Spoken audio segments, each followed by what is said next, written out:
and I saw this tinge, just a small tinge like this of black. And I froze and I said, that's not a goat. And then all of a sudden, that little tinge of black became a black turban. And all of a sudden, about a dozen men came screaming, shouting. And then I still tried to pretend that I was not an American because I said, I'm dead. And then they blindfolded me. And when you're blindfolded, all of a sudden you lose all sense of your personality, all sense of your power, all sense of independence.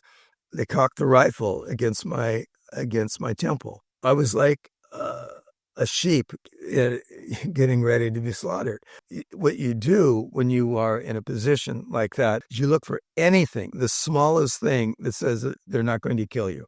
They asked, are you Muslim? I knew the beginning of the Muslim call to prayer. I said, well, la ilaha illallah Muhammadur Rasul. Now that is an extremely dangerous thing to do because I'm not Muslim, but I'm trying to stay alive. You try to hold on to or keep your any kind of dignity, but mostly territory.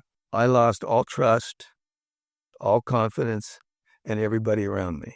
When all these men came in and they said, we're going to judge you. When I first came in, the first thing I did was look for blood on the walls. The commander was sitting on the ground and I sat opposite him and he began to interrogate me. And then he went out and then he came in and he was holding the small film camera and he said, how do I make this work? How do I turn this on? And I knew what was coming instinctively. I said, oh, you're asking me to help you film my own execution. They lined men up behind me. And what I did was I bent over. I was looking at the ground. The hardest thing to do is to sit up straight and to hold your back up and face your killer. So what I want to say is,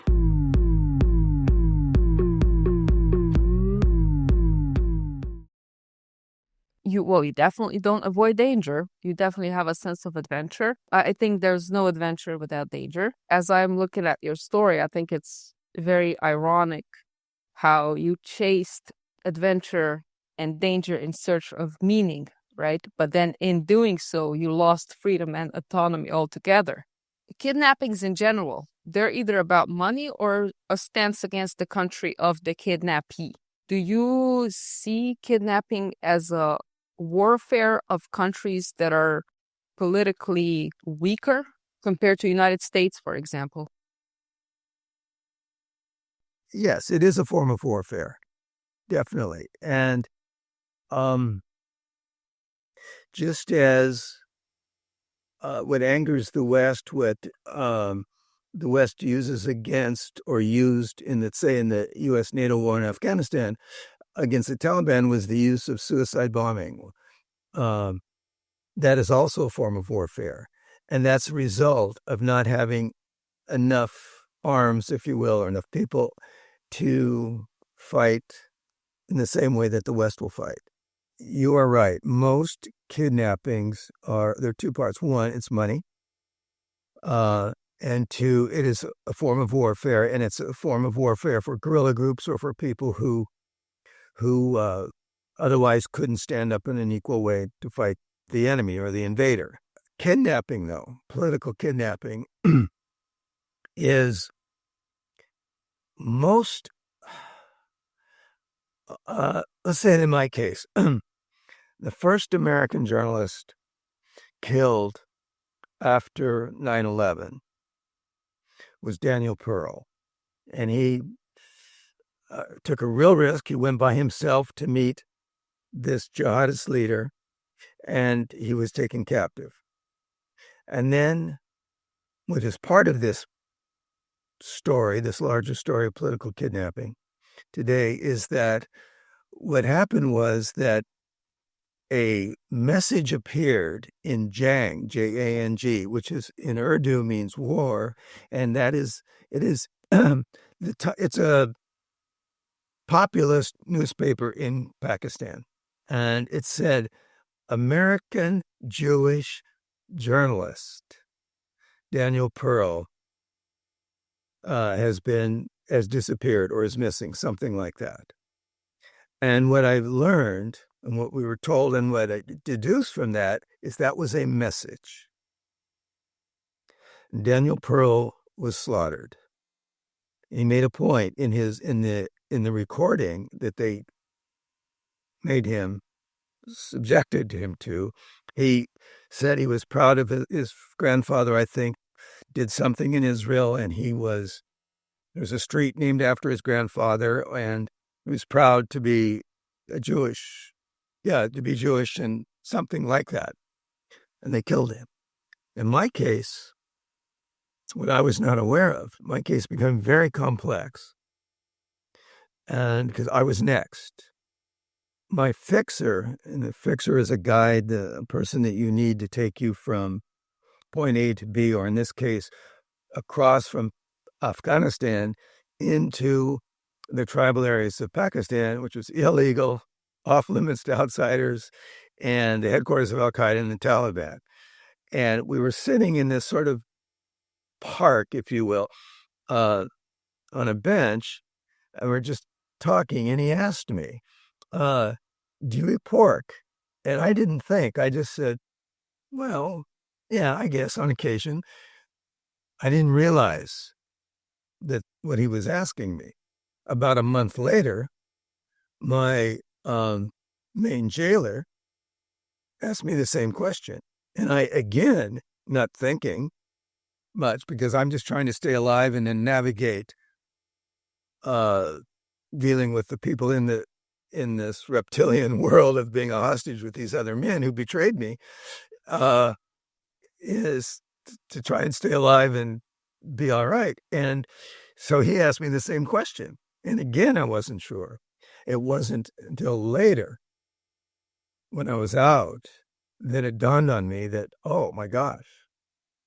But when I was, what if I had said no, what would have happened? So there's a political component to it in that regard. Yeah, one day my jailer just casually said, the political officer was here. And it didn't dawn on me what he was just saying. Now, that sounds like a very innocent statement, but the political officer is a title created by the British when they ruled British India. And what it was a person who was in charge of a particular area along the Afghan frontier. This is in the 19th century. Now, I bring this up because when Pakistan took over, they kept the same way of operating as the British. They had to control the Pashtun tribes along that border region, and which has everything to do with Pakistan trying to hold on to that border today, because that should have been, all that land should have been turned back to Afghanistan. What the British did is the same thing that we did in America. They created this tribal area, which would be a type of reservation for the different tribes along the border. So I was kidnapped in Bajur Agency, which would be one tribal reservation. The political officer is in charge of each reservation, if you will.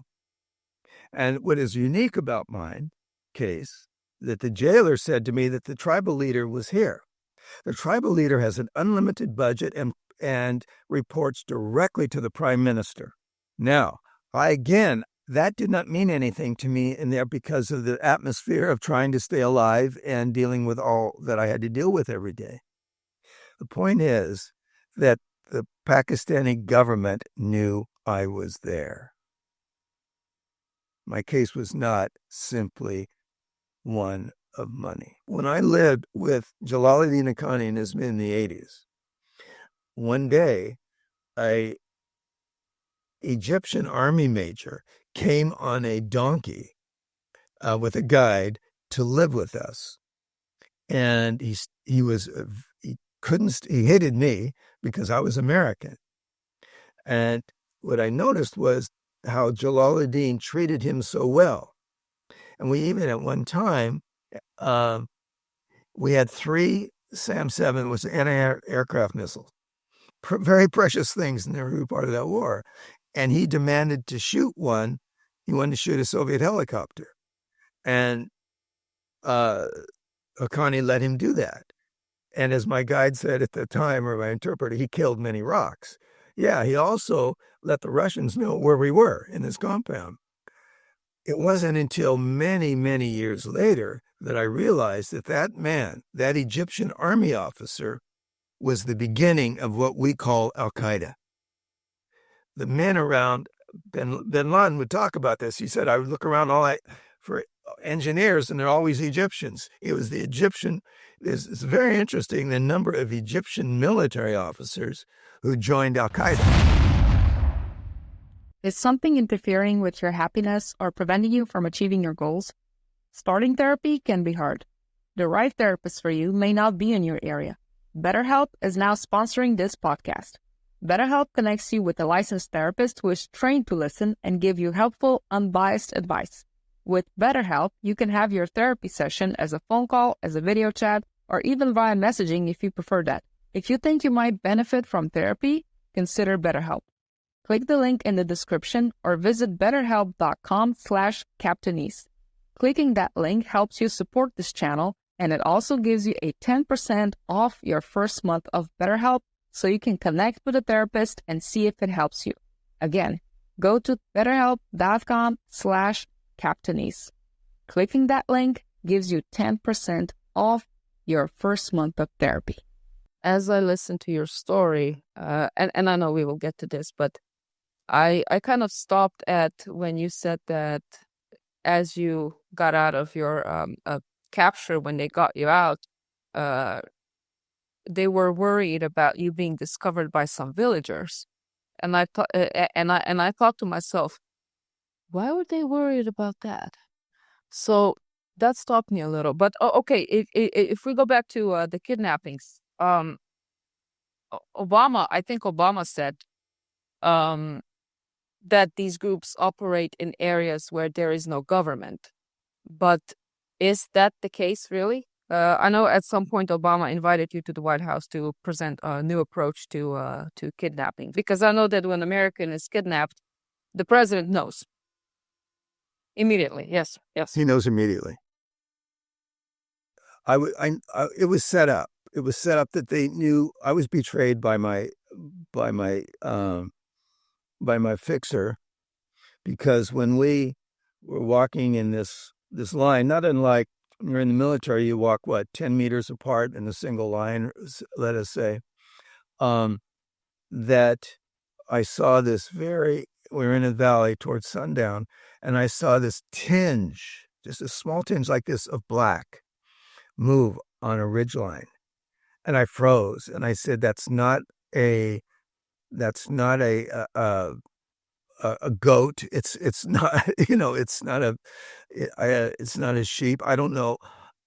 And then all of a sudden, that little tinge of black became a black turban. Muhammad wore a black turban, and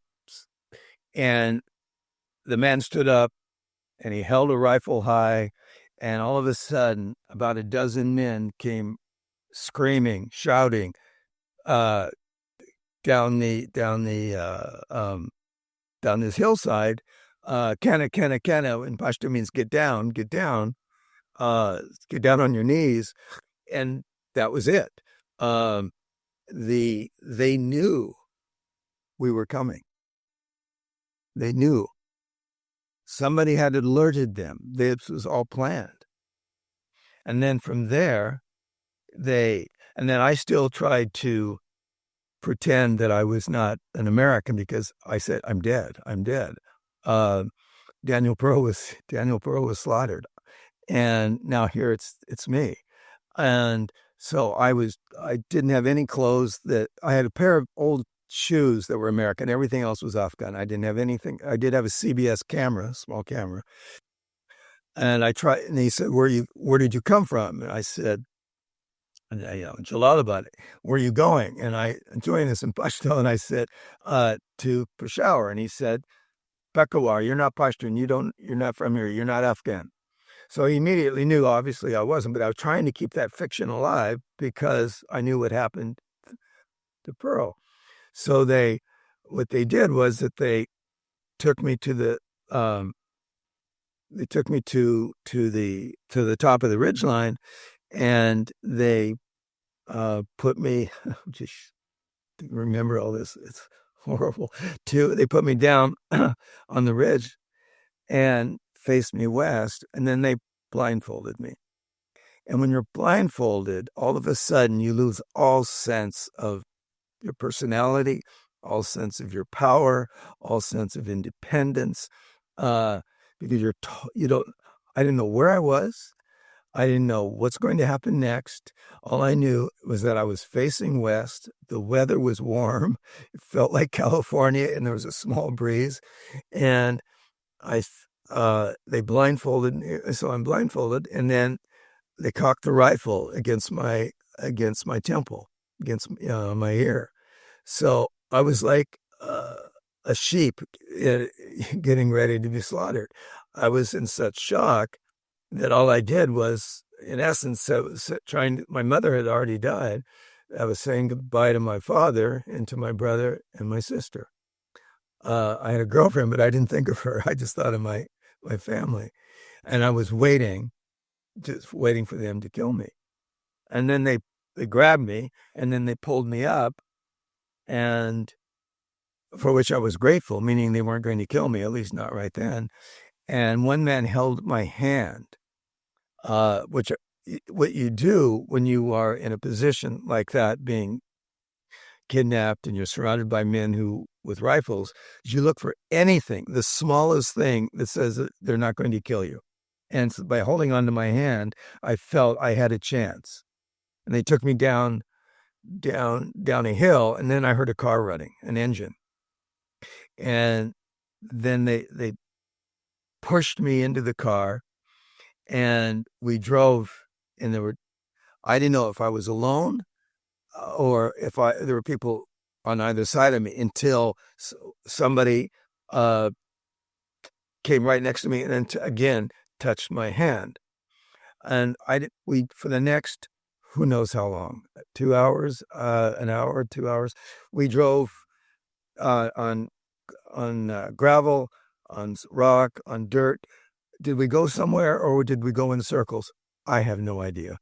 And then we stopped, and this time they pulled me out of the car and kind of threw me on the ground. Now that was scary.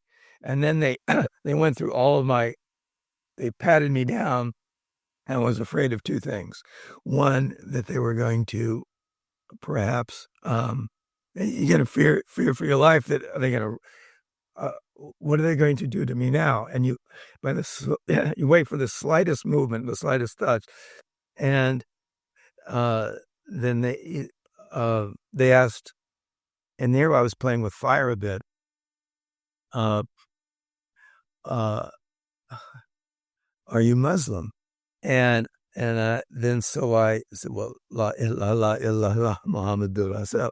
I knew the beginning of the Muslim call to prayer. Now that is an extremely dangerous thing to do, because I'm not Muslim, but I'm trying to stay alive. So I mean, this is almost sacrilege, so they went through it, and I had a little bit of money, and they took that. And then this time they threw me back they pushed hard back in the car. And now I was alone. I could see, I felt the seat, and there's no one around me. And then we started to climb, and it got colder and colder, and we're going higher, higher. And I said, oh, they're taking me up to the top. I'm still blindfolded. They're taking me up to the top of this mountain, and they're going to behead me. And so now I'm in a different world. All of a sudden, the world that I lived in when I was hiking we were hiking in single file up through the mountain, in the mountains, to go to meet the people who I thought we were going to meet, and to backtrack a bit, is that what the plan was is that I had already, and by some people, I've had people, in fact, the editor of one of my books said, it's as if I was suicidal, the way I was living, that I would cross the border and I would meet with the Taliban like that. He just thought there's something about that you're absolutely crazy. And he used that word, you know, and I mean, you alluded to that, this part of me that seems to, the pushing it hard, playing with fire. And we talk about that later, but, so they said they were going to take me to Sirajuddin Haqqani, who was the famous military commander of the Taliban, because I had lived with his father in the 1980s, and they knew about my background.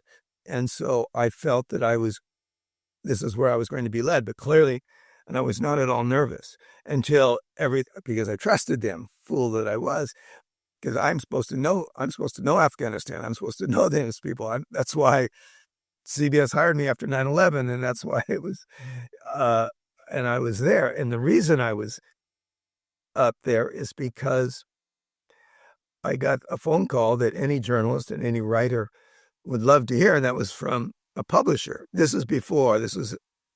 Which led to this, and I'm going back here, but this is important to answer your question, it was the editor of Times Books, was the book division of the New York Times, and he said to me, it's clear the CIA does not know where bin Laden is hiding.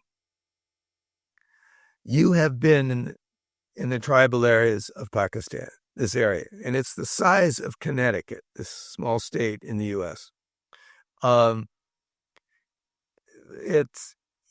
This area, you've been there. They don't know where bin Laden is. It is a blank space on the map, off limits to outsiders. Would you go there? And I said, yes, very naively, but not entirely, that if I could get to Jalaluddin somehow, I maybe could find out something about bin Laden. That was my point in realizing, in agreeing to go with these men who betrayed me deep into Afghanistan, which led to now we're driving a car. I'm in the backseat of a car going up a hill, and all I know is, and all I think is, and all I feel is that they're going to behead me. And it was cold, but I remember it got colder and colder, and it's a feeling of isolation, loneliness, and that you somehow accept it. You have no choice. I mean, I'm trapped in the backseat of a car.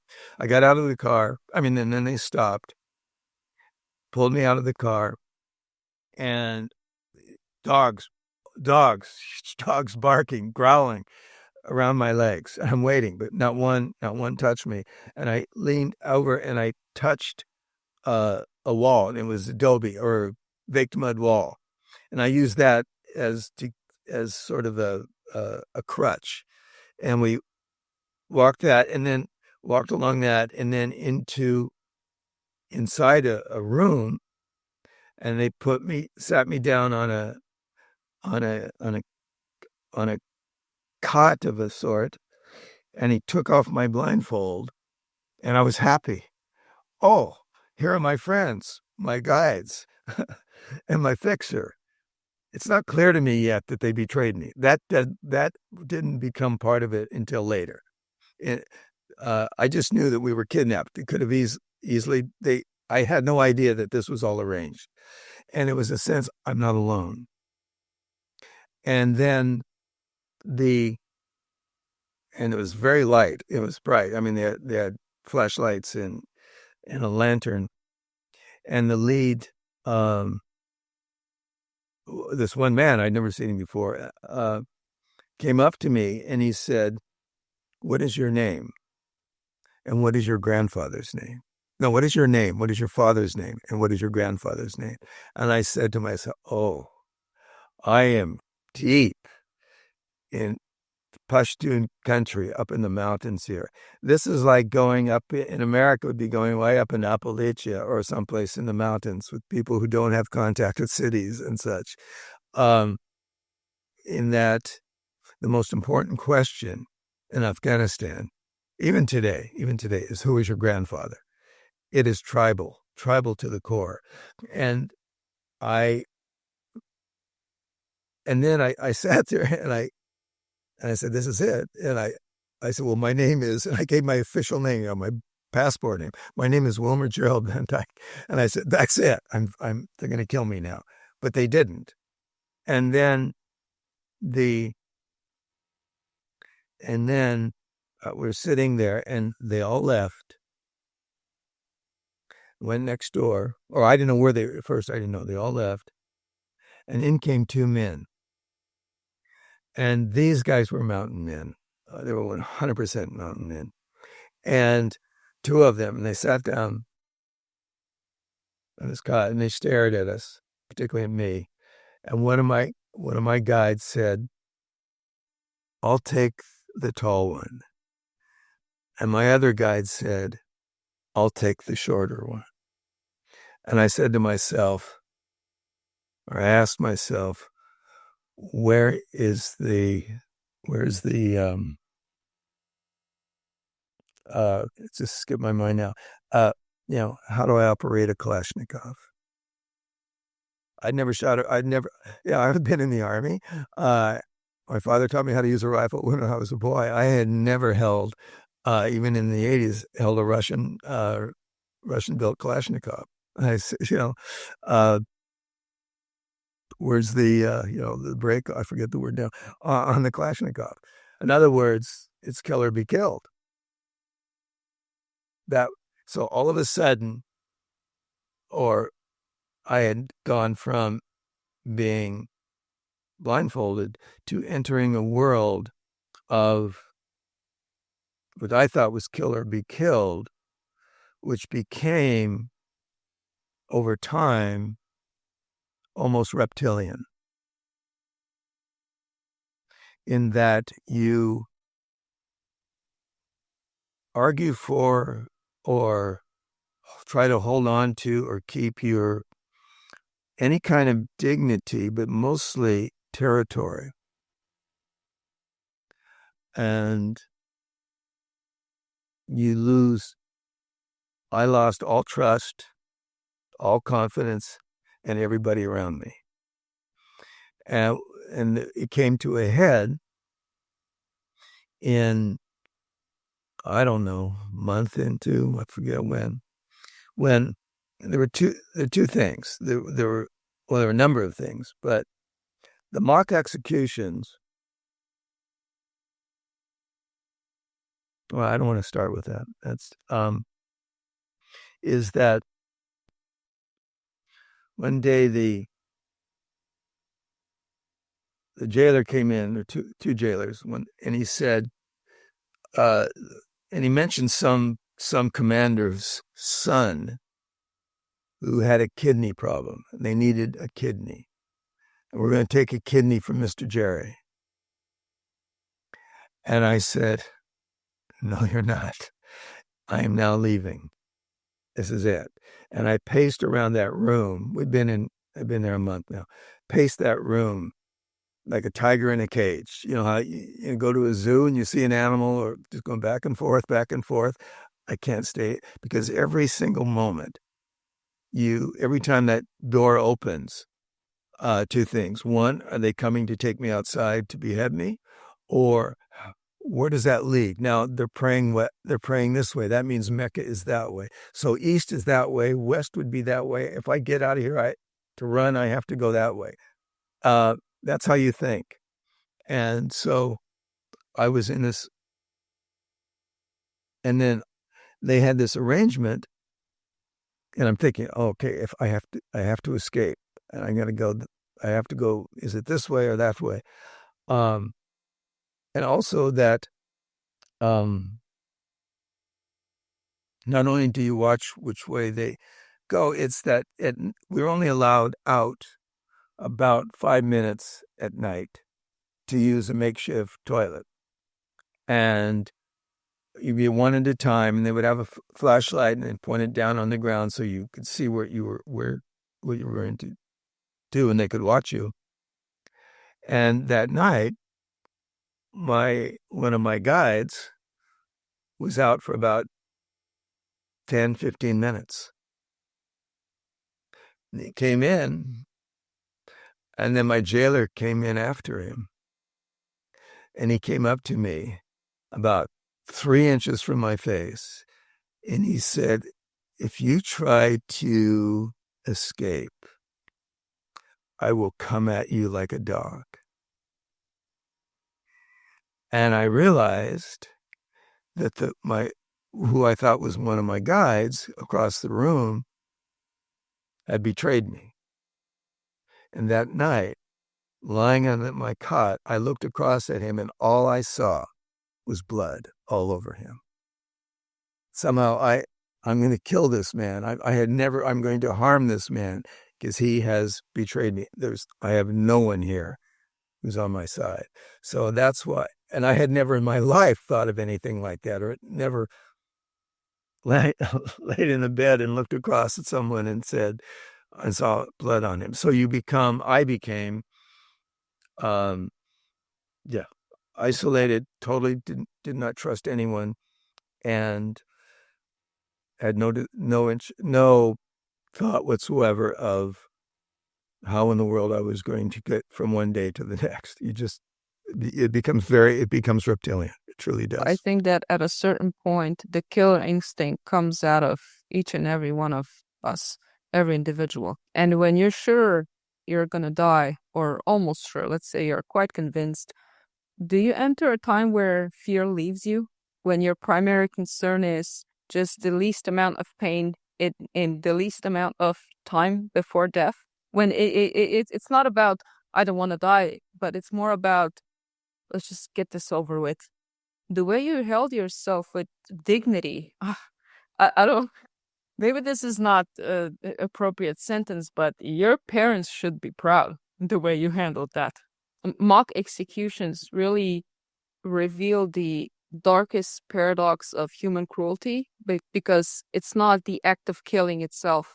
It's the deliberate infliction of the terror of death without the release of death. So they really expose how fear, not violence, but fear, is the true currency of power. They really exploit the mind's inability to distinguish between perceived and actual death. So they're proving that the greatest suffering isn't in dying itself, but it's in the believing that you're about to die. So in this way, they don't just terrorize the body, but they hijack the victim's perception of reality. So they're turning the fear itself into an instrument of control.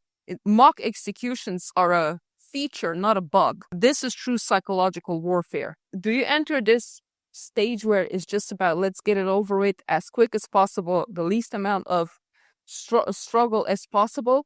Or do you hold on to life? Is that like the last hope? Or do you switch? When you started talking just now for the first time, I felt this shivers all over me. No one I have ever talked to has talked like you have and addressed this as you have. It's really remarkable. Re-traumatize the guests? Close therapy right there.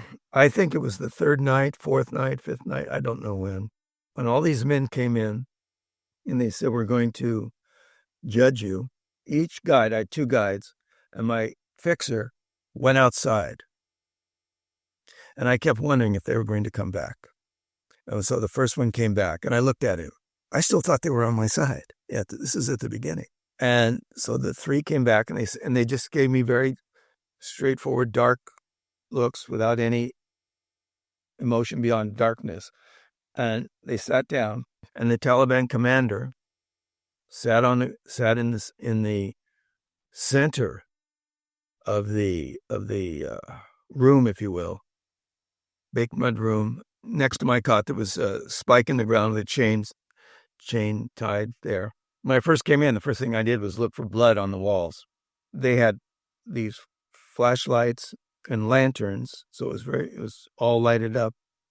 And so maybe 20 men sitting over there, including my fixer, and the commander there was sitting on the ground, and I sat opposite him, and he began to interrogate me and asking these questions. And I tried to answer them, and I looked at his eyes, and his eyes were getting brighter and brighter. They were like cat's eyes at night. And then he went out. He went outside. And then he came in, and he was holding the small CBS. It was a Sony film camera, camera that I had taken. I was trying to make footage, take photographs. I never used it. And he said, "How do I make this work? How do I turn this on?" And I knew what was coming instinctively. I said, "Oh, you're asking me to help you film my own execution." And I tried to do it, and we finally gave it back to him. And then they lined men up behind me. This is going to be hard. They lined men up behind me, and they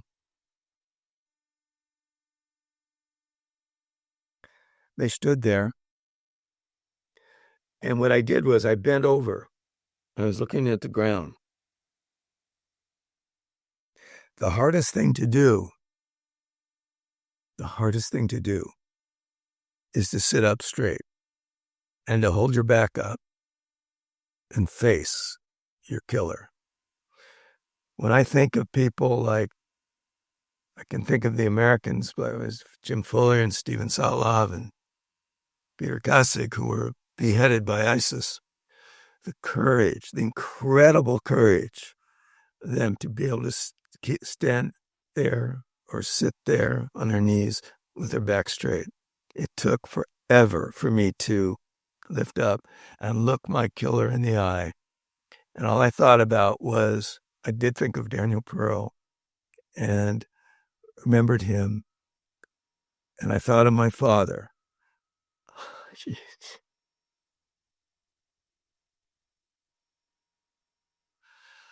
I want to die with dignity from my father, from my brother and my sister. I didn't think of my girlfriend.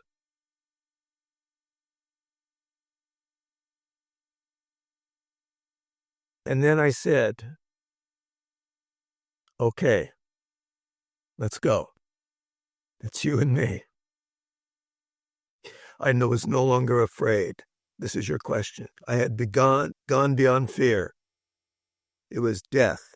Him, this guy, this man, this killer was there, and I'm there. It was as ancient as anything, or as modern as anything. Two men standing, two animals standing, whatever it was, you entered this other zone, this other world of, it's not even kill or be killed. It's just, I'm not going to be defeated. I'm going to die with dignity. That's all I cared about. They went out again. They went outside. He stopped. And then he went out. And they went through that again. And this time they came back. And the man behind me took out a knife. Maybe a foot long, maybe an inch and a half wide. They use it to kill sheep and water buffalo. I'd seen them do it. Not there, but other times. And then they put the Kalashnikov to my temple, right here. And I looked over, and I saw this other Talib sitting in it's called a katkai, a real small chair, maybe 6 inches off the ground. To sit in circles, they would have chairs like that. And he had a Kalashnikov on his lap. And he was chewing on a piece of wheat or grass, smiling.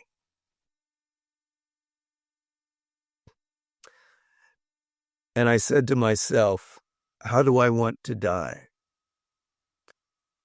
With Kalashnikov bullets across my chest, with a knife across my neck? Which is faster? It's the alleviation of pain. About 2 years later, a man named Terry Waite, who was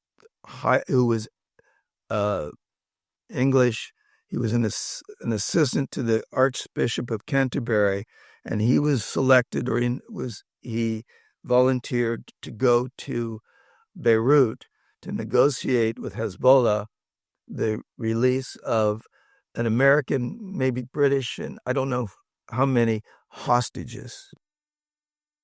He was told that he would, I mean, he's a man of the cloth, if you will, a religious person. He would be treated fairly. And he was kidnapped. And he was held in solitary confinement, he told me. We had tea. He came to New York and we talked. And he said, and I think it was 3 to 4 years. And all he wanted to talk about with me was mock executions. If on the macro level, these kidnappings or even executions make a political stance, on the local level, as their relationship with the individual in captivity goes, it's not as much about ending the life as it is about the actual defeat, as you said. Even if you die, you will not be defeated, because maybe to them, there might be a big chance of someone dying by looking them straight in the eye with a straight back, as opposed to someone on their knees looking down, begging for mercy, which could be seen as a defeat, despite both of these cases resolving in death, which really makes me wonder what their relationship to death actually is. I don't think they are afraid of it like us in the Western world are. Maybe I will cut out of this episode, but I've seen people play Russian roulette for fun. You know the Russian roulette? Yes. And it really goes to show how death is viewed in people's eyes. And I know that the Taliban, maybe contrary to some other groups, they walk around just normally, even at gunpoint from afar. You know what I mean? What do you think, from your experience, what is their relationship to death? How do they see it? Is it a matter of the defeat before death or the death itself? They are martyrs. I recall once driving with in Afghanistan with a fixer who worked for Western media, but he was very, very close to the Taliban. He was walking in his own fine line, and we were coming towards a sort of cemetery. In Afghanistan, it's a place where you're above ground, and they have these high flags that they plant there, like American Indians do the same thing. And he said, as we approached this place where these martyrs were buried, can you smell the perfume? That's the perfume of a martyr. So it is, yes, there is this sense that you will not feel pain. I once saw a horrible video in Afghanistan of an adult. And I know who this man was, terrible man. And he sat on a type of sofa, couch, and he held a piece of paper, and he signed this piece of paper. And next to him was an angelic-looking boy. He was probably 11 or 12 years old, all in white, dressed in white. And he signed this, and it was his ticket to heaven. He was signing his name. It was his ticket to heaven. 11, 12-year-old boys. So the whole notion of martyrdom is one of immediate acceptance into heaven. Yes, there are many stories about the 72 virgins you'll meet, and it's a life of paradise with no pain, and you won't feel anything on your way. And they hold on to that. At the same time, I recall, this is after I was released, there was a Polish engineer working for the Pakistani government, and had something to do with oil exploration, I believe it was. That's not so important.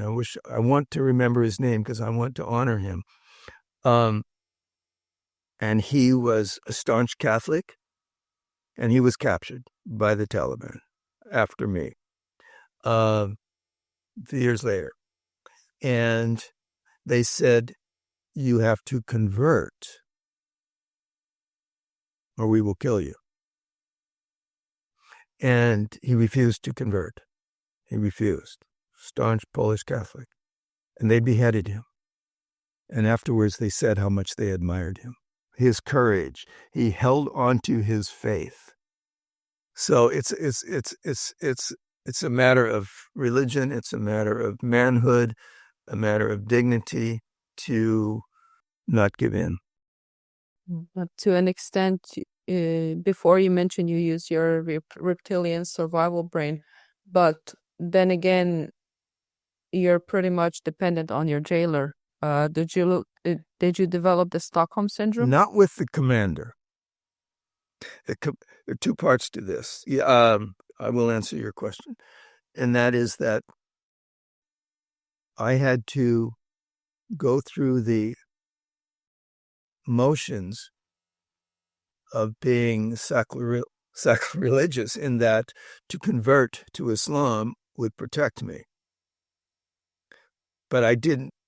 I said, well, Mr. Jerry is becoming, my jailer said, he's becoming closer to becoming Muslim. I would go through if I didn't pray 5 times a day, if I didn't go through these motions, I would be executed. And it was my way of trying to show them that I respected Islam, but I hadn't crossed over, if you will.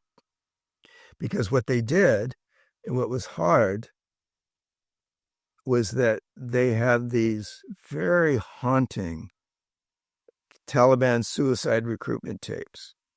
And they put them on what we in New York, we call ghetto blaster. What's it called? It's kind of well, today it would be high tech, of course. You could hear the music, and what it is young boys chanting. It's not singing, because you're not supposed to sing. You're not supposed to have music in Islam. Is chanting, and what I thought was interesting was they would say goodbye to their mothers, not their fathers. But there were yes, there were suicide recruitment tapes. And I had to listen to those for hours and hours and hours and hours and hours and hours, because they wanted me to become a suicide bomber to go to the Pentagon and blow myself up. They were trying to brainwash me to become Muslim. Go through the motion of praying. That will keep you alive. And listen to these tapes, hours and hours and hours, to try and to change you to become a suicide bomber. So it's the notion of being a suicide bomber is one of warfare, of course. And I had an argument. It was in 2016 or 17 with the younger brother. His name is Ibrahim Akhani, of the commander who was a teenager when I lived with him in Afghanistan in the 1980s when I was there as this young guy. And I hadn't seen him in 30 some years, talked for 18.5 hours. He didn't want to stop. He wanted to talk about the past. I'm his friend because I was with him when they had nothing fighting the Russians. And we had this argument. I argued with him. I took a chance. I said, you're killing all these young boys, all these suicide bombers. He said, we're not. We're sending them to paradise. We do not have, and then he opened up and also said, we no longer have the weapons we had when you were supporting us in our jihad against the Russians.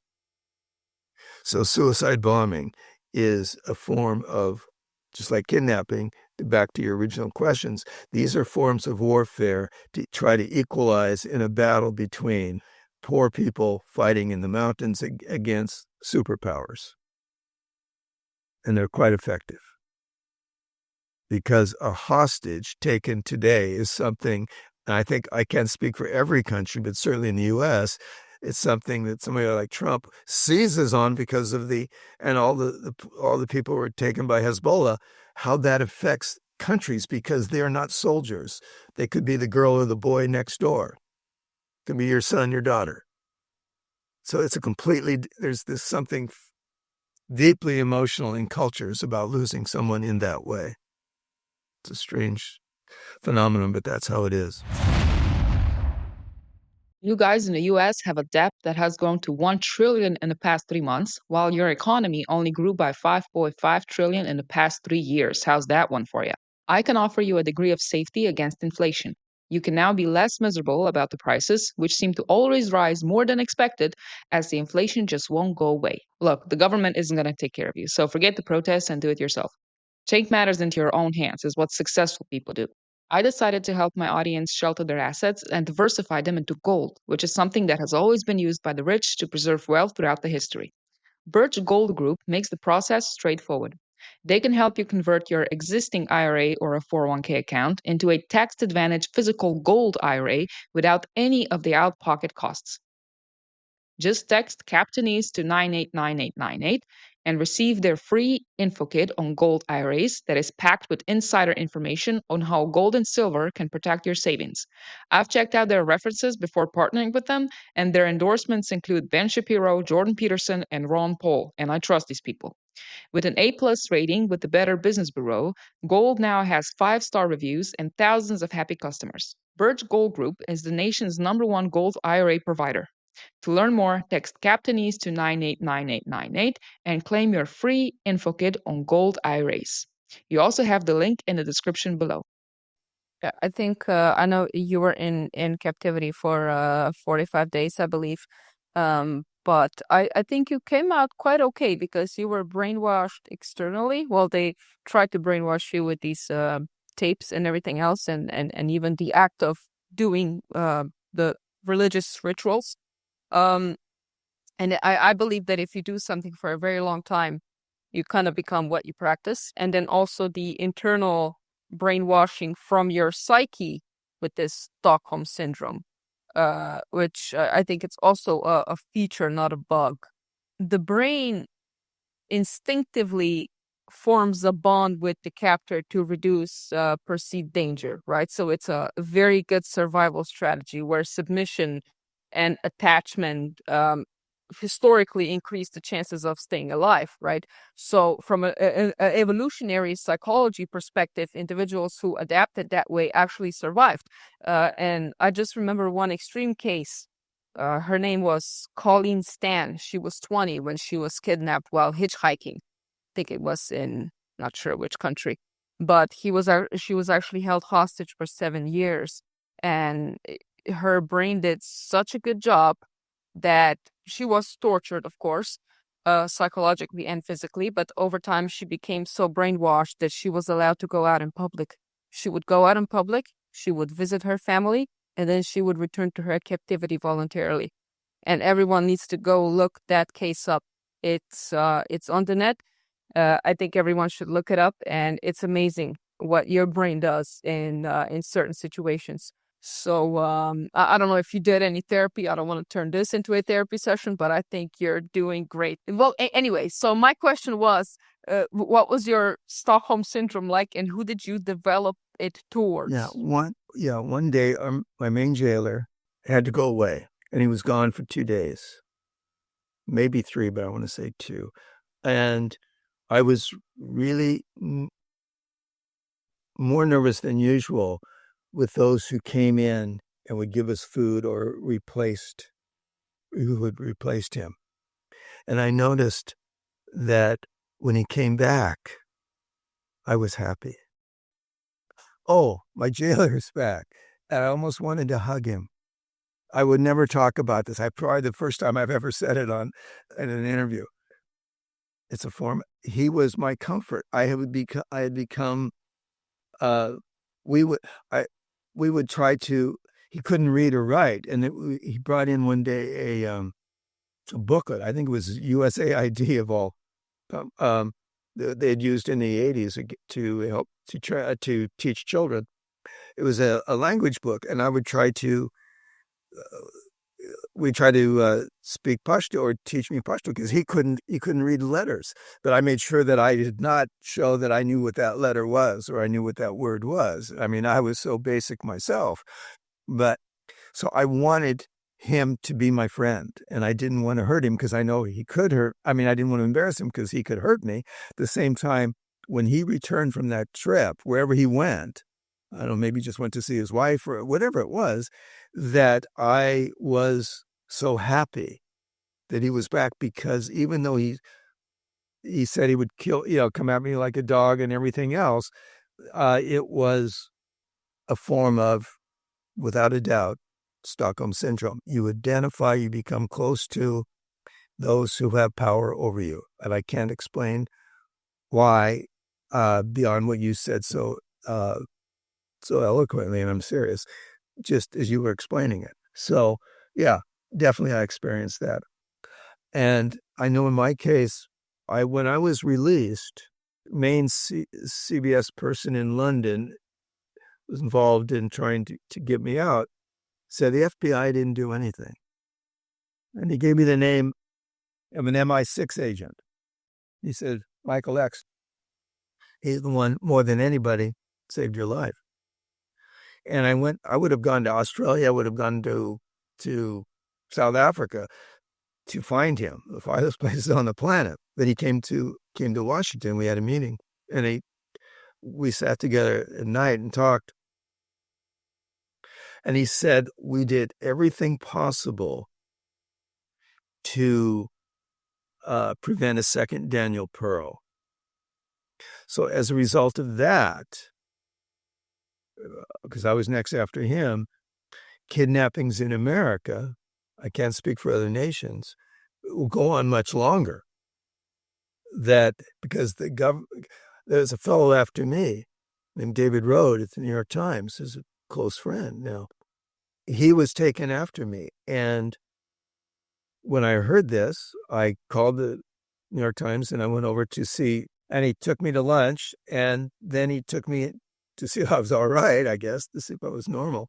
And then I went into this meeting, and they said they call him the Red Rooster. What does that mean? I said, that means they're not going to kill him. It's all money. He has become a commodity. So you're also a commodity. You can be sold. You can be traded. And there's this evolution of kidnapping that's become sophisticated in many ways as this form of warfare. And some people have to endure very long time, because they will not be ransomed or they will not be rescued by a military unit in any way immediately. It's changed. It's a result of, I suppose, people like me who survived, therefore. So governments can be quite cynical about this, very cynical. But I think European countries also at the same time, and I'll get in trouble on this, are far better than American are on this, because the Americans and the British say that they will not pay because it will lead to more kidnappings, whereas Europeans are far more, in my experience and in my knowledge, far more caring, far more willing. Let's get this person out quickly. And politically, it may cause problems, but they do it. Even for people who would deliberately go live with the Mujahideen, right? When you hear this story, you seem to intrinsically trust the Mujahideen, right? Did they mirror your own upbringing? That was, I guess it was deeply religious and structured, and with a constant presence of power and discipline. So, do you think we overlook fear when it resembles home in a way? Because we seem to subconsciously trust people or situations that remind us of our childhood, even if they're objectively dangerous. And how did they treat you? Because you lived with the worst of the worst on paper. The founder of the Haqqani network, were they? I mean, I assume they were nice to you, but these were dangerous people. How was it with You're them? the first person who's asked me the questions that you just did. Because what you're talking about, what you said, is something I didn't think about until later, and I've been trying to write it out now. What I realized was I grew up in Washington State, in the western part of America, in a small town on the Columbia River. Comfortably, my father owned a lumber business, but there are two things about this: is that we were what's called Plymouth Brethren, and Plymouth Brethren would be similar to, I suppose you would think of Amish theologically. I mean, my mother dressed normally. She drove a convertible. She was fashionly, but at the same time, I lived in a world of no alcohol, no dancing, didn't go to movies, don't watch television on Sundays, don't play cards. Very, very, very strict pacifist in World War II, separatist environment. I also grew up on a horse. This is important. On a horse in the West around or near Indian reservations. My father, I remember when I was once a boy, he said, when you talk to an Indian, always ask him the name of his tribe. In other words, where I grew up, there was no, in my knowledge, I never heard an anti-Semitic or an anti-black this or anti-black statement or any racial thing around me. Indians were seen as the lower life. But with my father, that was not the case at all. And the reason I tell you these things is because when I was with Jalaluddin Haqqani and his men, what I found was, even though it didn't dawn on me until much later, I was very comfortable around men who prayed 5 times a day and carried rifles. My father had been in the Marine Corps in the Pacific in World War II, and he taught me how to shoot a rifle. And one day, in fact, the happiest day of my time with the Haqqanis, with Jalaluddin, was when he and I, this is in the 80s when they were friends, raced horses together on the high plains of Afghanistan. I said, this is like the Indian. This is what I wanted as a boy. I knew what they were doing, the type of warfare they were leading, but at the same time, when it came time for me to lead, we left the compound, went outside. There were 2 camels there. I had never seen a camel in the entire time I was with them. I never later, when I was down in Kandahar in the desert, I saw him down there, but I never saw any in the mountains there when I was up there. What he had done, he had found these camels, bought these camels, rented these camels, whatever it was, and we walked late afternoon to early dusk through a minefield that the Russians had seeded, butterfly mines.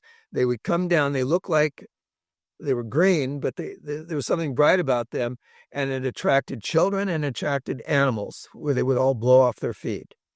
And so the Soviets had seeded this area near the Pakistani border. And Jalaluddin and we were walking, and I was behind. I was the last man, and I would follow the footstep of the man in front of me. Those 2 camels, twice I heard the scream of the camels as they were slaughtered. Jalaluddin was willing to risk the limbs, maybe the lives of half his men to protect me. How can that man become my enemy? People today, that's why I felt I could get to him. Because I felt if I could, which led to my getting kidnapped, was if I could get to, crazy as it was, as insane, as foolish, as suicidal as it was, I felt that when they said, we will take you to Sirajuddin Haqqani, military commander of the Taliban, who is Jalaluddin Haqqani's son, if I could get to him, based on what I saw with that Egyptian army major, and who became, in my view, the archetype of what later became Al-Qaeda, I could perhaps find out about, I could get to Haqqani, I could perhaps find out about bin Laden. Yes, absolutely crazy foolish, but no, I logically felt and still feel that had that I'd been able to do that, I could have found that. But instead, because I was thinking of how he treated me, I was his guest. I knew what, and now I know exactly what the number of suicide bombers and so forth. But I've held on to that part of Pashtun law, either ancient tribal codes, to protect to the death a guest in your home. The Bedouin have the same, and I don't know the etymology of it. I don't know where this all comes from. Why you must go to the extent of dying yourself to protect your guest. That sounds suicidal to me, but that is in essence the tribal code, ancient tribal code of the Pashtun nation. And so yes, I have this very illogical, perhaps, and weird tie to our enemies in some cases, but not necessarily the Taliban, but the Haqqanis, yes, because they're a separate front in some ways, even though they are the leaders, the military power of the Taliban. I agree with all of that. But when they treated me as the way they did, even willing to risk the limbs and even the lives of half his men, at that time, this was before the big CIA and NATO supply chain, primarily American, I think, that NATO was involved, supply chain to fight Soviet communism in Afghanistan. We moved to our crusade from the tragedy of Vietnam to continue it in Afghanistan, and created the Mujahideen with our allies, the Saudis and the Pakistanis, to do this. Pakistan went along with this, and this comes back to the point I made at the very beginning, because I interviewed the general, two-star general who was in charge of this. It was to prevent they knew that the Durand Line Accord was going to expire. Therefore, they were supposed to give their land back to, in this case, Afghanistan. He didn't want to do that. So they create the Mujahideen to fight the Russians. The Russians invade, and we've forgotten all about that. And that is why today, the TTP, the Tehrik-e-Taliban Pakistan, who said that they told me that we are the TTP, the Tehrik-e-Taliban, the Pakistani Taliban movement, are causing such trouble in Pakistan. It's because the Afghans want that land back. It's the whole reason for this war. At the same time, the war, well, now we're getting ahead of ourselves, or a different subject, but the war in Gaza, and which has re-energized the jihadist movement enormously, has centered in many ways on Afghanistan, because the Afghans defeated America. And so that there has been an underground call, and definitely a lot of underground pressure on them to go to Gaza or to go on television and promote the war. So they have become, now I'm going off on a tangent here, but they have become enormously influential. And the whole notion of suicide bombing is I'm sure is probably still there. And as for in America, we don't think about that anymore. We don't think about Afghanistan. We try to put it away. But for some of us, as I talk to you and I become emotional, it's still very much a part of our lives. Yeah, and also I think West in general, I think it's a huge mistake to have international policies without understanding the nation's DNA, the DNA of a nation, because I think that Western institutions like intelligence agencies and governments systemically misunderstand how power operates in regions like Afghanistan, which is something that you just described. So, okay, so if we go back to your capture, tell me, how are How did you get out? What was the process of your release? As I remember, they dressed you in women's Things clothing. things began to change when a drone appeared overhead, and that's when they realized that America knew in general where we were. There were negotiations, that I do know, but as I sit here and talk to you now, I don't know everything that went on. I noticed about 2 days, my jailer changed completely. He kept the door open. He came in and he swept the floor. It was clean and like there was air coming in, and he was relaxed. To keep a door open so that I could possibly even look outside was unheard of. In the morning, he came in and he threw, not in anger, but threw this shadri on this cot. And I didn't realize at first what it was, but it's what a woman wears to hide herself.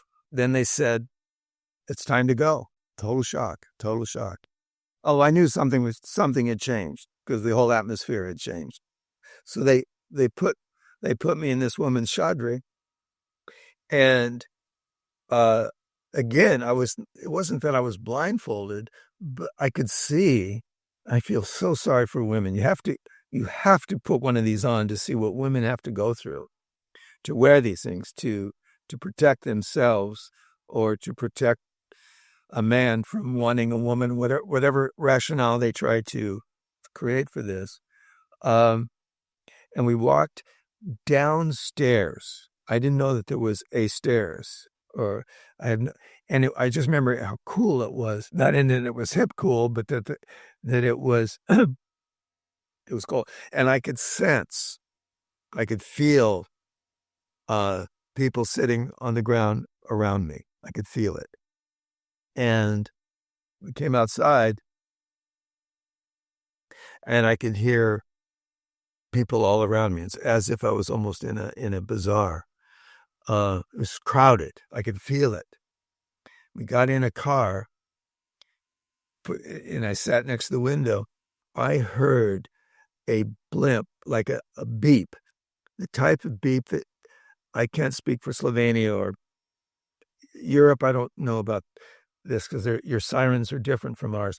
The kind that a police car would have if he's trying to get through traffic. You just touch very lightly on you could even do it with a normal car, I suppose, on your horn, just very lightly. And that sounded to me like a police car in New York. Today, I still wonder who was in the car behind us. It didn't seem normal that somebody would beep, beep as we went very slowly. I could hear cars. I could hear people all around me. And then we came out and we on gravel road, dirt road. And were we going in circles or were we going somewhere? As I talk to you now, I do not know. But I do know that I got sick. I started to get car sick because it was hot, and I'm completely, I'm in this prison clothing that I can't see anything, and it's hot.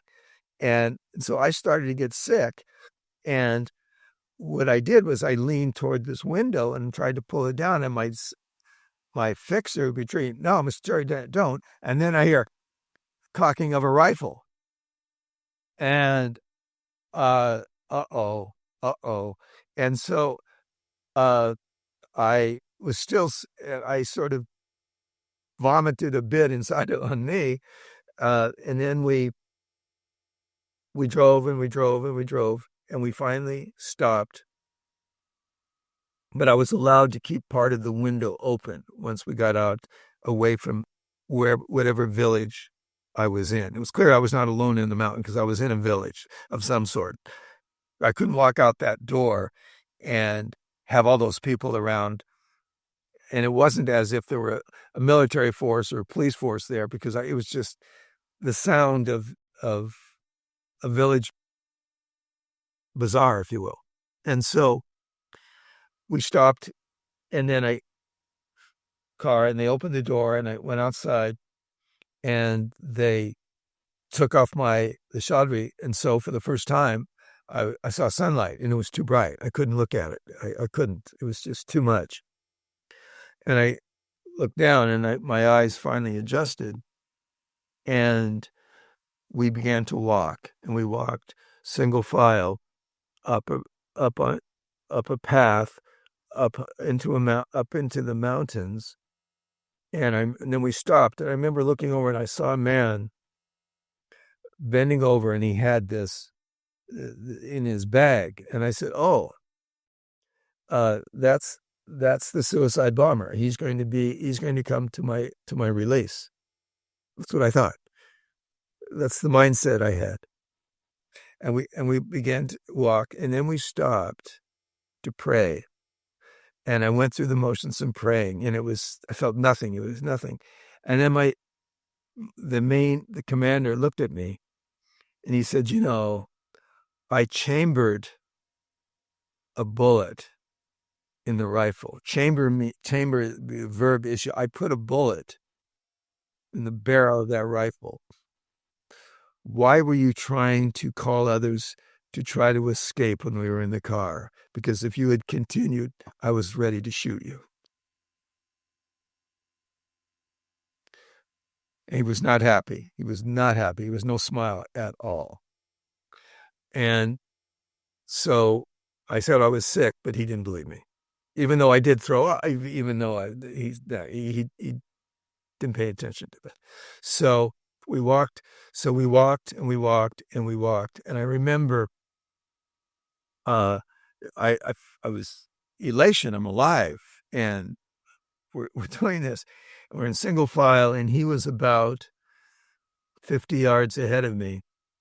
And I said, all I have to do is run up. I could hit him in the back. I could grab the rifle. I still had this tremendous anger inside of me. Obviously, I didn't do anything. And so we kept walking, and and then I was totally exhausted. And even though I tried to do exercises in that cell to keep fit to a degree, I remember we came to a what I thought was a pool of fresh water, but it was not fresh. It was where they used to relieve themselves, if you will. And I drank some of this water. So now I'm sick. I'm sick from what I tasted. And so I truly was getting sick. But we kept going, and then it got dark, and we kept going. And then finally we stopped. It's nighttime. And my fixer was on the ground. He sat on the ground. He was exhausted. He was overweight to begin with, and he always was that way. And he was on the ground, exhausted. And my other two bodyguards were so-called, up front. And then my jailer and the commander called me over. He looked me in the eye 6 inches away and said, "We know where your family is. We know how to reach them. Don't turn around, but go. With just dark, angry eyes. And the reason that they were able to say, "We know where your family is, and we know how to find them," is because the ransom, the demand was $1.5 million and 3 men from Guantanamo. That was the original demand. A group of men came, one of whom called me a donkey. Another told me, he said, "We can do anything we want to you and no one will ever know," which just makes you cringe. They were they were very bad guys. So what I did was I realized that I had to find a way to get $1.5 million. I said, I'm going to have to take the money that would go to my brother's children's college or my sister's children's college. And I gave them the names of people I knew in New York or in Washington or anywhere that would have some money. I mean, I was betraying people to stay alive. I'm not happy. I'm not proud of this at all. And so, because they did call my sister answered the phone, and they called my sister-in-law, my brother's wife.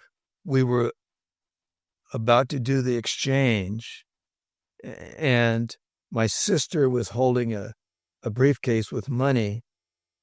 And then on the other side, this American helicopter gunship came up in the air and killed everybody. And this is the fantasy I had as we're walking along. So we got to, as we left, now it's pitch black, and I could smell a river nearby. I stumbled and fell in the dirt, very soft, almost wet dirt, because I'm right next to a river. And then I got up and kept going and fell again, about 10 yards, and then to go another 10, 15, I fell. And then we kept walking. And then we're now in a fog, a literal fog. And it's, and then had what I would call something like, they weren't flashlights. It looked like something like a cigarette lighter appeared. And this man came up to me, up towards me, and he hugged me gently. And all I felt were these weapons inside. And I said, wait a minute. I didn't, on one hand, I just was grateful that he didn't harm me. And I kept walking. But I said to myself, and this later became such an important thing, the Taliban don't have weapons like this. And then another man approached me, and he had these weapons. He was like 2 rifles, or whatever he had on him, underneath his clothing, which is not military clothing, but the number of weapons. And he sort of hugged me. And then we came to I'll just call it a compound.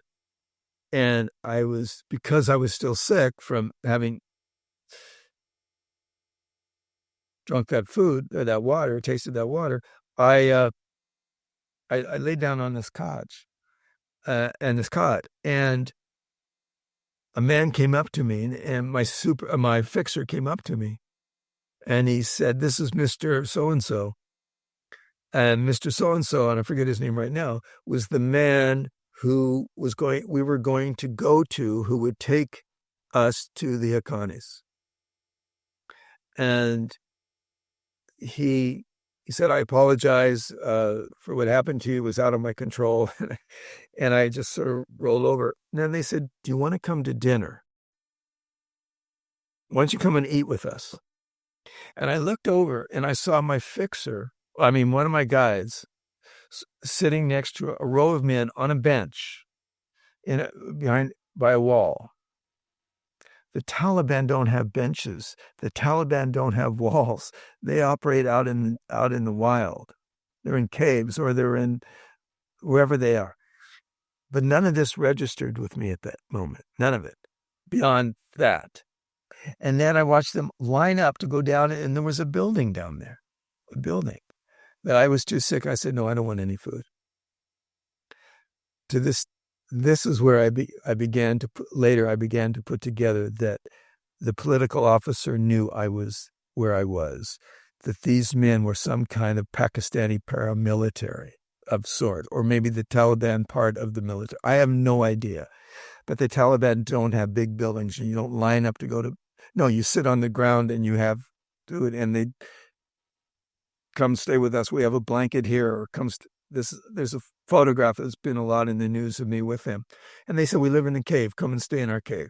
So then I was transferred to got in a truck, and in a boat. We crossed the river in a boat.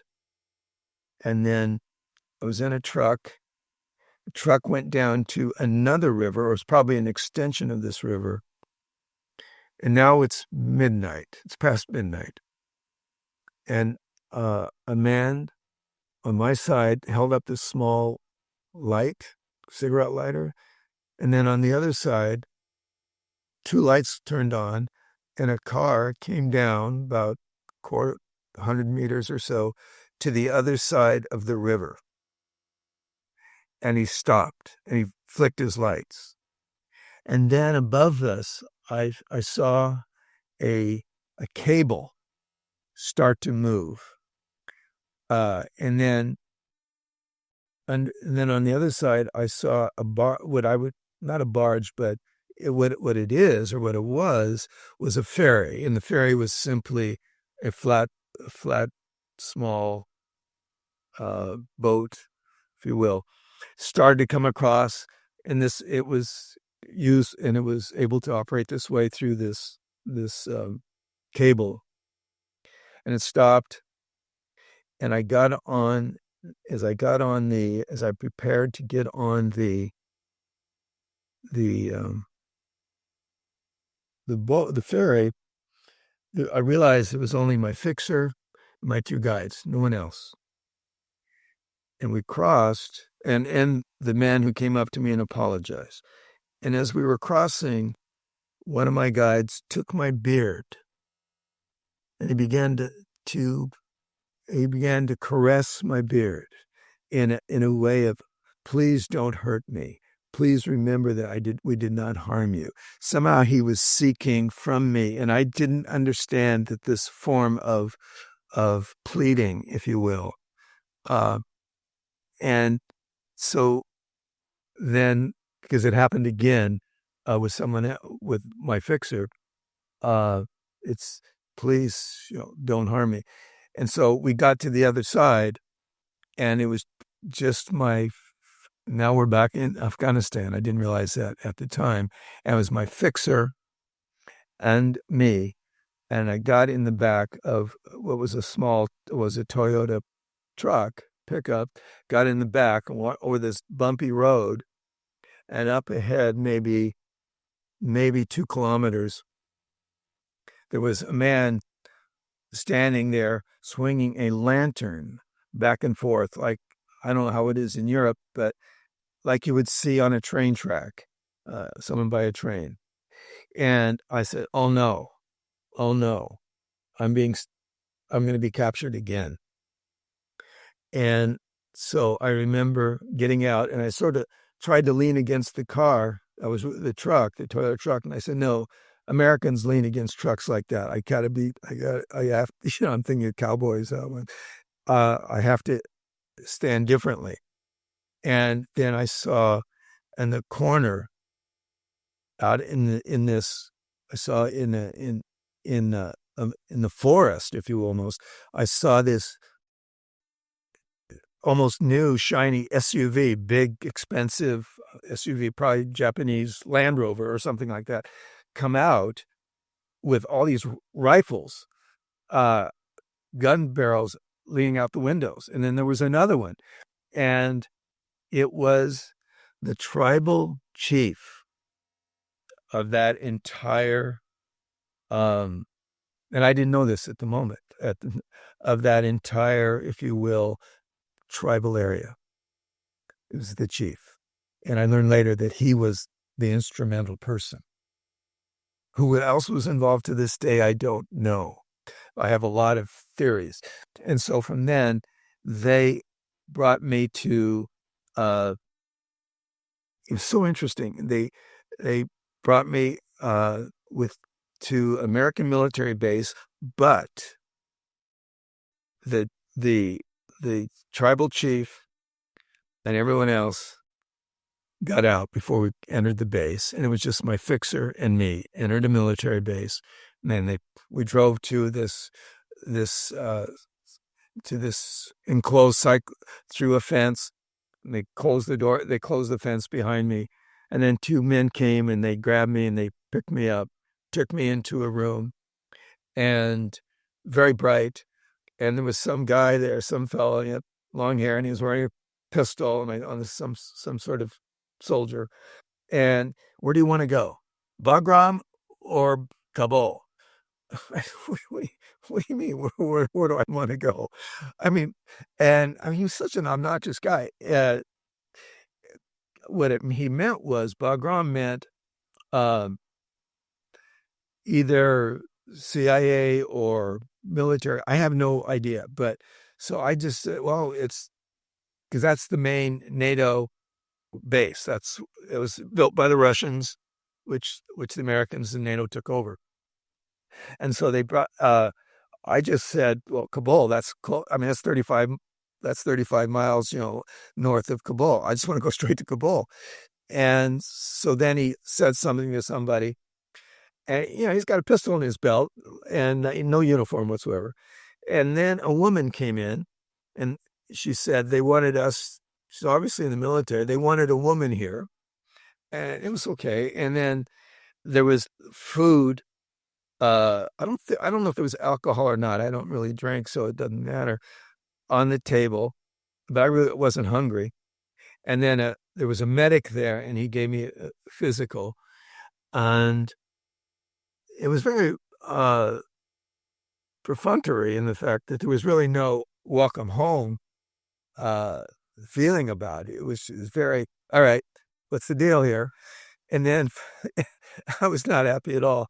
And who also appeared was and this was emotional for me, was the Afghan manager for CBS in Kabul, that he was there with someone else from CBS.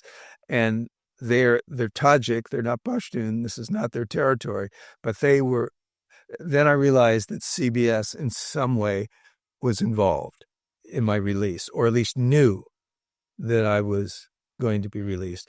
And so we went, then they drove me, the guy with the pistol drove me to another part of the base, and there was a line of vehicles, and there were FBI, and two fellows got out, FBI, and they put me in the back seat with my fixer, who by now was almost, he was so obsequious. He was so, he was hugging, stroking my beard. He was calling me Mr. Jerry. He was trying to be so nice, just showing that he knew that he had betrayed me and that he was not a victim, that he was part of this operation in some way.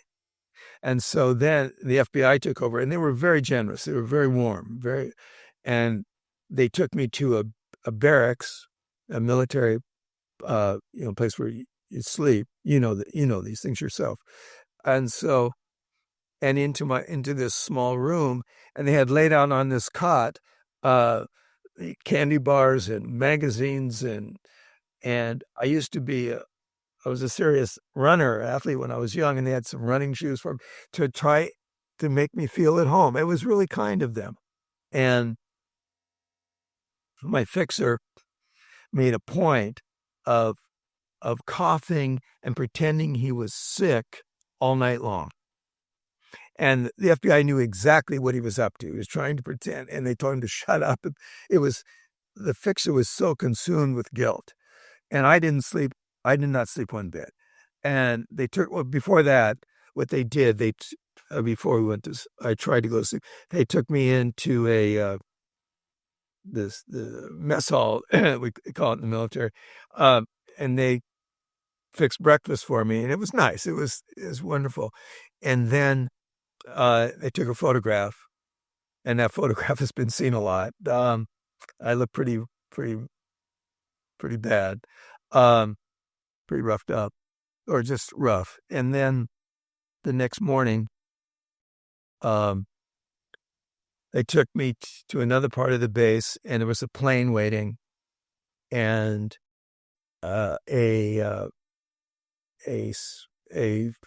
probably a Delta Force guy. He was a very nice man.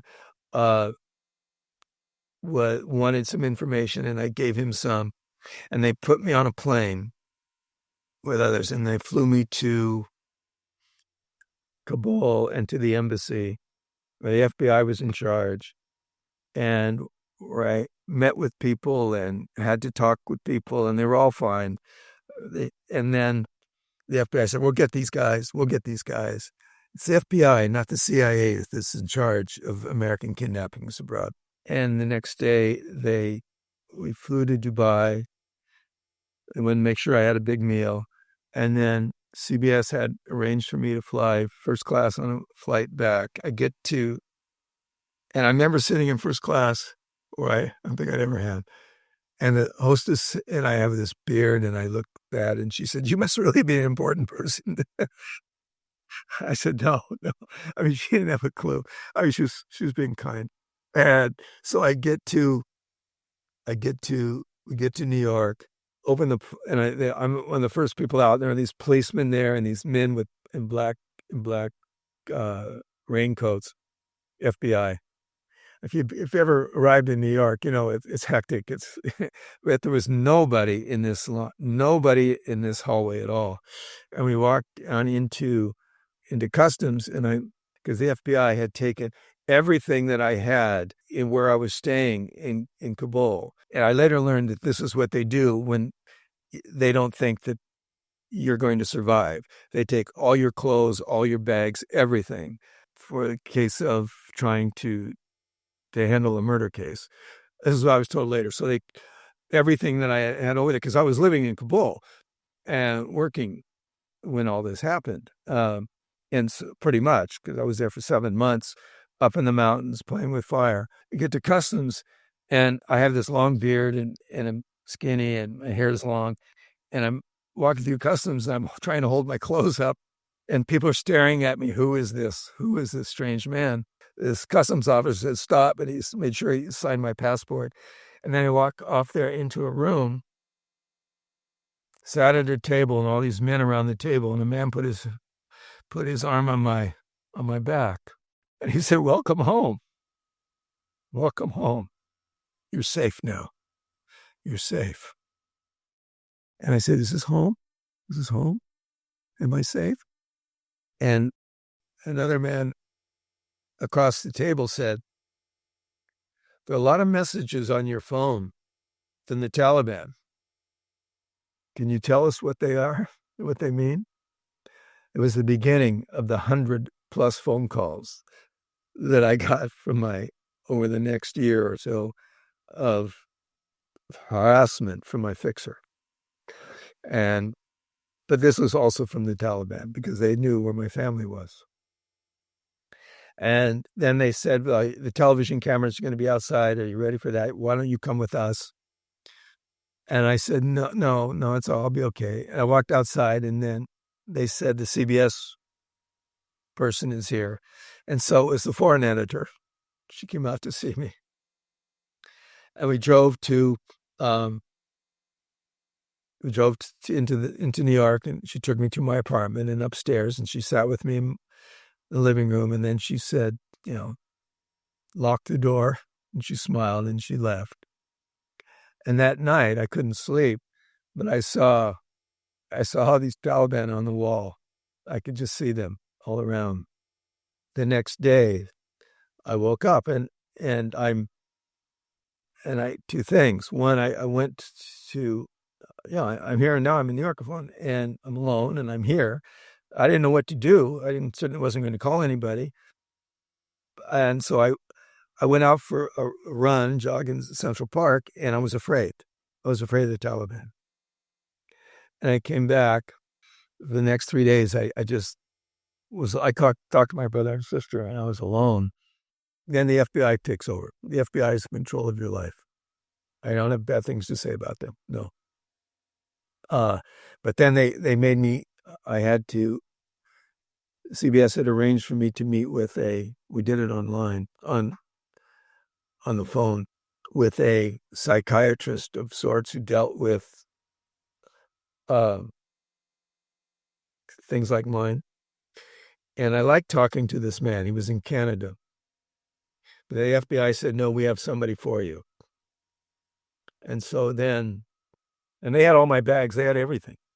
They had everything. But again, I eventually got things back. But then they said, you have to go see this psychiatrist. And that turned into a 2-year nightmare. MI6 agent. He said, you have no idea what the ripple effects will be. Oh boy. They started. You can take a kidnapping and divide it into 2 parts. Everything that happens when you're inside and everything that happens afterwards. Well, all that Colleen had to go through and how she had to live later. And what we had to deal with is, why did you cause all this trouble to the government? What were you doing there? So you're not a hero. You're not a soldier coming home. You're a kidnap victim. It's a different way of living. I had to try to figure out how I survived, who was really behind my kidnapping, all the things that I didn't understand. And I remember trying to go back I went back in 2 years. It wasn't until, because CBS said you could no longer travel east of Turkey. I went back in 2016 and they said it's too dangerous. You must leave immediately. Well, when you return, maybe immediately you're certainly not a hero, but after a while you do become. I mean, because if you look at your work, you've taken that material and you've turned it into something that is very honorable, I think. I guess my primary instinct would be, I was so stupid, why did I do that? But sometimes we don't really get fulfilled in the way that we would prefer, but it's fulfillment nevertheless, because I think that embarking on the type of adventure that you embarked on, just hitchhiking and then deep into the unknown, what is required is a bit of unfulfillment and seeking for purpose. You cannot help if you're driven by a romanticized vision of adventure and self-discovery. I mean, you're going to get it. And just when you said, I remember you said Shangri-La. Do you know what that means, by the way? I don't know the exact translation. To me, it just seems like paradise. Yeah, it is. Yeah, it's a utopian paradise. It's from the novel called Lost Horizon. I think it's from this novel. It's much like your childhood. So you probably saw it as a mystical, untouched land that is full of peace and also this spiritual refugee that you were seeking all that time. So you turned it into something very heroic. Nevertheless, there was a timing issue, but you made it. So at the beginning of this interview, I know we'll have to finish, but you're still in contact with the Taliban. How do you communicate with them? The Afghanis who consider themselves a separate front? But yes, to the outside world, it would be the Taliban. So I will not dodge that one. It began when my boss at CBS, the foreign editor, said you can no longer travel east of Turkey. I was hired by that company to be its Afghanistan, Pakistan, Al-Qaeda, Taliban analyst. So now the NATO war is ongoing. It's there. I have to survive. It's a matter of making myself viable. And so what I did was drawing on my knowledge of going back to the 80s and the way in which that, beginning with that Egyptian army officer, everything that I had been following and doing and so forth since then, and all that I had learned in Afghanistan was I got a contract from National Security Policy Foundation to write a book. What they wanted was what the Americans and NATO called the Haqqani Network in the greater Arab Middle East. And it would be a study of jihadist groups, how they emanate from Pakistan and their ties to Saudi Arabia, or all of these things that I had heard about, people talk about, whether they were the Taliban, whether they were journalists from other countries, and my own knowledge. And so, and then I got a book contract to go with that. And so I began to travel And because of what I was learning, in part from the phone calls I was getting from my fixer about who would sell me things as well as demand money, because he kept saying that you promised to take care of my children, this harassment, which was driving me absolutely insane, metaphorically speaking. So I embarked upon this project in the Middle East. I happened to be in Jordan watching television, and a fellow named Stephen Salaf, a freelance journalist, was standing there ready to be executed by ISIS. And I admired him so much from standing there, and everything came back to me. And that night, I broke the rules again, CBS. I took a flight to Dubai, from Dubai to Afghanistan.